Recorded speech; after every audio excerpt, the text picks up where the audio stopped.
long story short, Matt and I met at Oktoberfest. It started off with a friend of mine and I going to the tapping of the Golden Keg at Oktoberfest. You know, it was my senior year, and I really didn't want to go because I wanted to spend, you know, every minute I could in Madison. I didn't find this out till later, but she was actually there. We kind of got talking, and I said, well, there's no single boys in Chippewa. So Megan said, what about Matt Sells? And like was, oh my God, there's Matt. And like I had actually never met her. I knew who she was. And of course I started laughing because no way, Matt Sells is 4 years older than me. I thought he was super good looking, you know, like I'm not just gonna talk to Matt Sells. I ran into some friends and then I lost everyone. I was just kind of wandering aimlessly through the fest grounds. We get to Oktoberfest and we're dancing in the polka tent and I lose her and her brother. So I'm wandering around. I run into the other tents and I run into a girl from work and she grabs me and says, let's dance one song. And I'm like, no, you know, I gotta find my friend, we're lost, whatever. She's like, just one song. So I said, okay, one song, we'll dance. For some reason, I saw Mollie. I had never talked to her before in my life.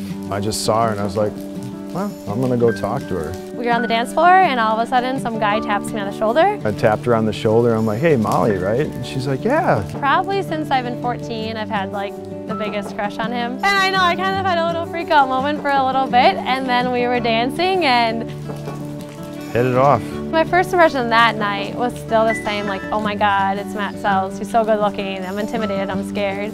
I don't know, when she turned around and looked at me, her face like lit up and she just was smiling ear to ear. And I was like, oh, she seems interesting. Like I could see how she was without even actually knowing who she was. I think my first impression once we started talking and meeting was that he was just so much fun. I thought he would be more intimidating. I don't remember a lot of the night, but he made me laugh the parts that I do remember. She was down in Madison at the time, so I didn't really think anything of it. Like, oh, she was just back for the weekend, hanging out, and then she's gonna go back to Madison and just kind of forget about me. And then actually, when I was going back to Madison that Sunday, all, you know, excited about my weekend, he texted me and said he'd really love to take me out to dinner. And then I was bummed though because I couldn't come back to Chippewa for 3 more weeks. It was kind of like ... like I had to wait. But then we were texting and stuff still, so that was pretty cool. I mean, we kind of shot texts back and forth here and there, and then she came home a couple weeks after that, asked if I wanted to hang out. It's kind of like Oktoberfest all over again. It was just, we were having so much fun, and it was just so much fun to be around her that I didn't want to really stop being around her. It's pretty cool. But I would say our first like real date, we always say, was at the Great Dane in Madison. Texted me in the middle of a week and asked if I wanted to go to a Badger game with her. I was like, yeah, you know, sure, I guess. Had to drink like 2 or 3 beers because I was so nervous. I had $100 to my name, and that $100 basically got me down there through that weekend. And I'm glad I took advantage of it because, you know, here I am now. We went to the Great Dane and it was seriously like we had known each other our whole lives. I mean, we laughed, we joked. It was just really, really fun. And actually we were getting done with our meal and this guy was kind of sitting next to us, but there was a divider. We got tequila shot spot for us by the table next to us. And all of a sudden he leans over, he's like, you guys want a shot? I guess that was kind of like the starting point of our relationship together, was just like that moment of like just random. Which is super random and cool. I knew Mollie was the one pretty much right after we started dating. It sounds cliche, but it really was the night of our first date. We got along so well and he was so kind and like such a gentleman. I don't know, it's just something about her that I just knew that this is what I wanted for the rest of my life. And then I think the other time that I knew that he was probably the one is when we had been dating for a little while, maybe a month actually, and I wanted to be really upfront with him about how I wanted to go to medical school, and that meant that I would have to move somewhere, and that meant that if we were still dating seriously, he'd have to move there. I mean, within a month of dating, he was basically like, that's fine, like if that's what we need to do, I want to support your dream. And so that was really, really cool, and now in a month, we're gonna be moving to Erie, so. I knew then that I had to do everything I could to make sure that happened, so.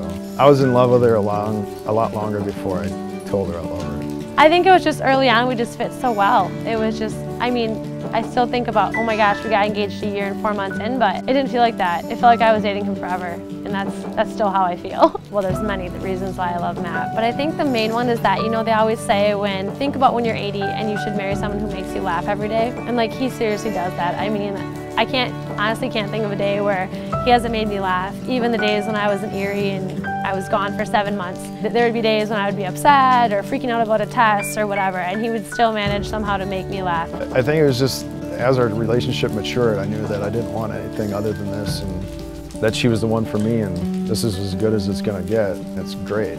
So I don't want anything more because she's given me everything, so. Matt and I had been talking for a while about getting married. We actually went on a canoe trip up and canoed the Brule. We had been talking about getting married. That was only like 9 months, 10 months into a relationship. We had talked about it and we kind of knew that we were gonna get married. I just hadn't bought a ring.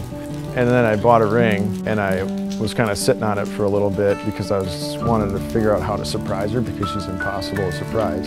But I had no idea. So the day that we got engaged was actually our good friend Kellen O'Connell's birthday and St. Patrick's Day. So I went to Ireland, studied abroad, so he knows it's one of my favorite days like ever. The way the proposal happened, I was on my way to her house and she was like, I'm gonna go for a run first. I'm like, okay. Just kind of grabbed the ring and I'm like, all right, this is it. All of a sudden a car pulls up beside me and it's Matt. And he just says, hey, how's your run going, whatever. And I, cool, thanks, you know, it's going great, I'll see you at home. She didn't know that I had the ring sitting right there underneath some stuff.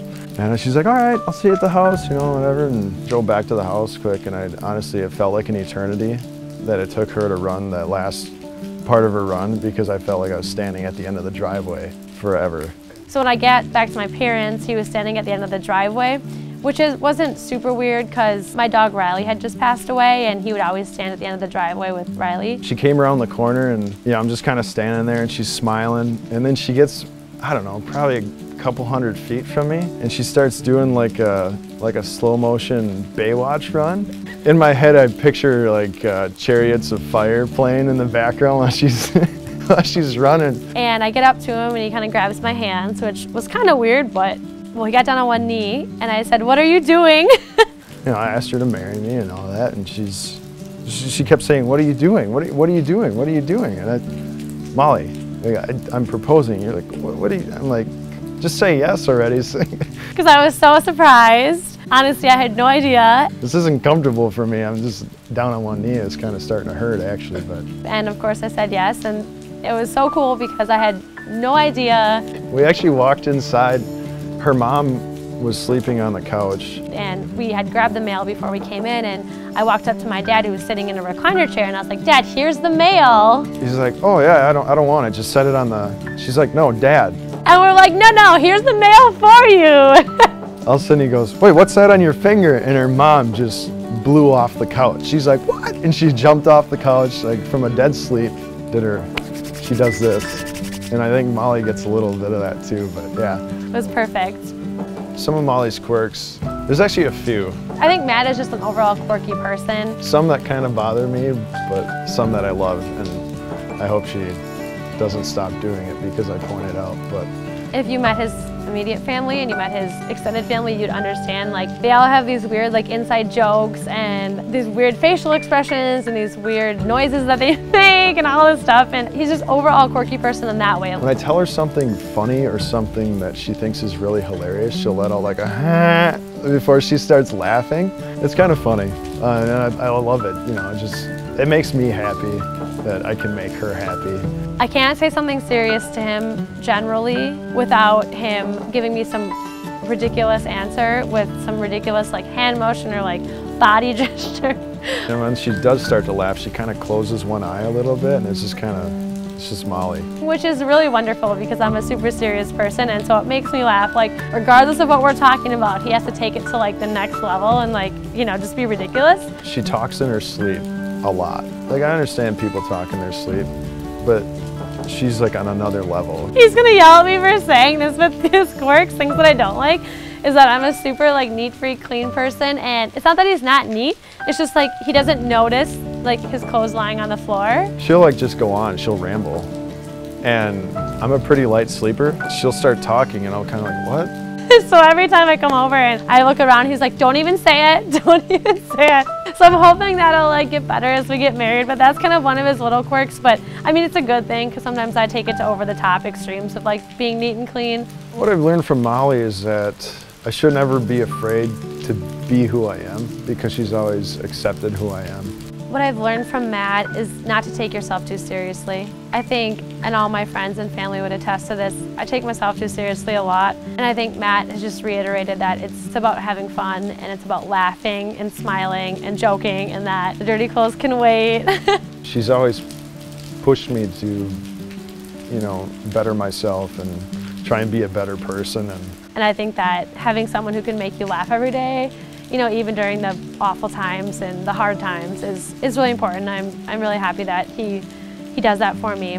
She's just made me a happier person. She's taught me to be grateful because every day I'm grateful for having her. I've also learned from Matt, like, since he has a big heart, and just to really help people out and care for people. And I mean, like, truly give your heart to people. And I love that about him, and it's something that I've really taken to. I think that's pretty cool. So, yeah. I don't know, I just love her. What I love most about Mollie, I don't know, what isn't there to love? I just love most that he's like a giant child. And I think it's perfect because I've always called myself like an old soul. He does impromptu weird things that I'm like not even ready for, you know? And then I'm just like, okay, Matthew, like serious time, you know? She's just got a really big heart.